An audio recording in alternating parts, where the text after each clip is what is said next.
In this video, I'll walk you through how to complete an individual assignment that has been shared with you by an instructor through GitLab. Now on the projects page here on the GitLab server, as you can see, this is the test1 repo that we created previously. And here is a new repo that is an individual assignment generated by an instructor and put into the list of repos that you have available on GitLab. So to get it and to bring it to your laptop so you can complete it, you would click on the link here and it will take you to the projects page. So you see there's a number of files in here. The one that's going to be relevant to you is the practiceassignment.rmd file. So we're going to have to change something in there. So how do we get this from the server down to our laptop? We've got our studio running over here. So how do we do that? Well, recall, we can just click on the clone button and get the clone with SSH, copy that. So that's going to give us the information on where exactly the repo is located. We're going to go to the RStudio server. Now we've already created a repo before. We've made sure that the connection between the server and our local computer, that works. So we don't need to do this through the terminal again. This time we can just go straight to gitgadget and clone the repo that we want and start working on it. So let's go to the add-ins menu, click on gitgadget. This is the information we provided previously in the Introduce tab. And so now we're going to click on Clone. We're going to paste in the information from the repo, right? The individual assignment practice repo. It's going to go into our home directory /git, and we're going to go ahead and clone. So right now we're still on the test1 project, but as soon as the cloning finishes, we're going to get a pop-up that says, hey, currently it's busy, it's running gitgadget. Are you okay to quit? Sure. And now it's going to move us over into the individual practice RStudio project.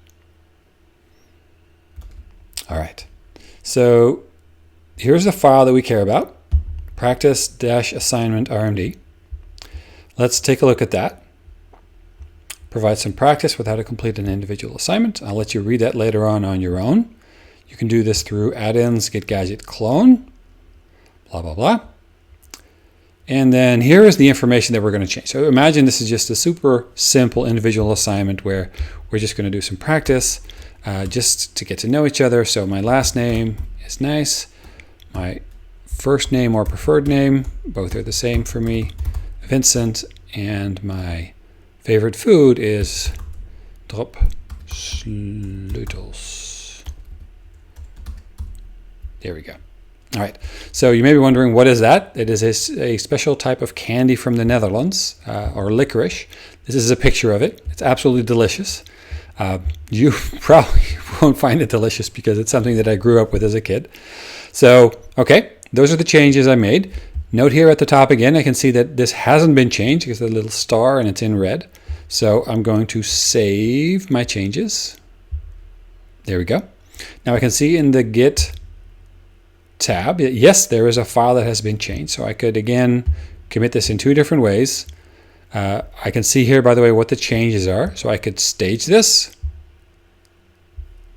put in a message, I'm done, commit, and then push. So that's one way to do it. I'm going to show you the other way as well. I'm going to do this with gitgadget. So gitgadget had been stopped, remember, when we switched over to the new project, the individual practice project. So here's gitgadget. And either option is just fine. Either do it through RStudio or through gitgadget. So I'm going to stage. And when I hit click stage, it's going to show me what the changes are relative to the original that I downloaded, right? So this was the instructor's version. And now that I've made my changes, I see what the differences are, right? So in red is what's changed, what was the original that has been removed. And here is the new version that I've provided. So that all looks good. So I've staged that. I'm going to commit. I'm going to say I'm done. You can say whatever you like, preferably not offensive. Click commit. Again, commit makes a snapshot of your changes relative to the prior commit, which is the original instructor version in this case. And then I'm going to push. So this is going to take the changes, the commit that I've made, and going to push all that information up to the remote server, in this case back onto GitLab. And now I'm going to double check that indeed the changes that I made are available up on the GitLab server. So I'm going to click on this.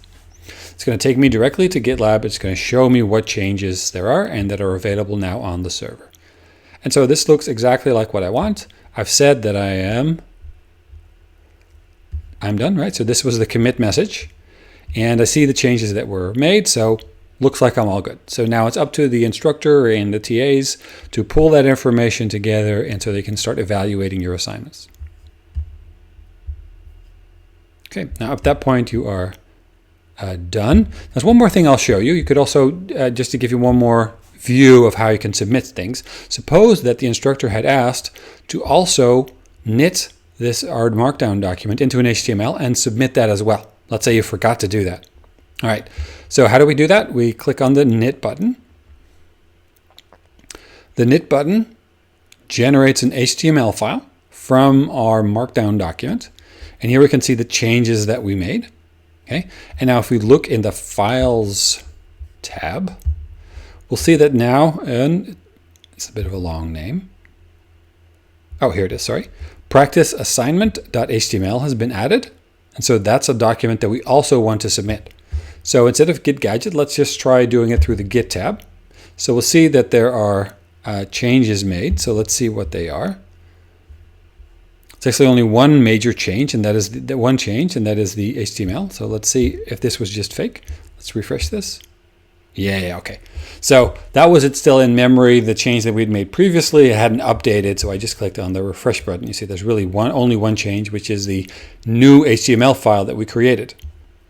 All right, and let's go back to commit. Now, our studio says, hey, I can't show you the changes here. This is too big. And so that's pretty common for our studio, that it doesn't like showing you diffs, like things that have changed in really large files. That's nothing to worry about. So I want to make sure that I'm adding that to my commit and saying I'm now really done, because remember we forgot to post the HTML file the first time. And go ahead and hit commit. Again, I could do this through gitgadget or through RStudio. Both work perfectly fine. Now you see up here it says your branch is ahead of the remote. So let's push that. It's a little bit of a larger file and it takes a second. All right. And now there's no go check and see if this worked button available here. So we'll just have to do that ourselves. So let's go to our projects page, or in our studio, sorry, on the GitLab server. Click on projects.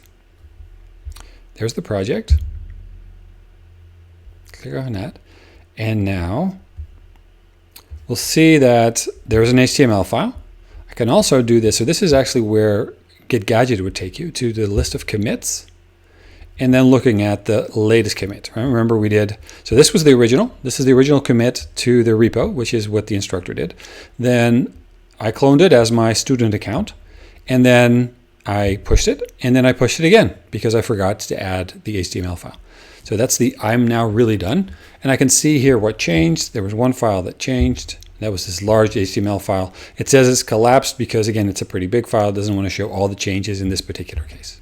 Okay, so that is exactly how you would complete an individual assignment posted by an instructor to GitLab.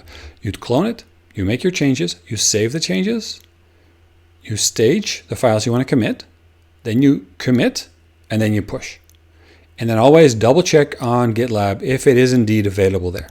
Okay, if it's not available there, we don't have it, and so that might cause you a little bit of trouble. So make sure to always double check if the file is indeed available on GitLab.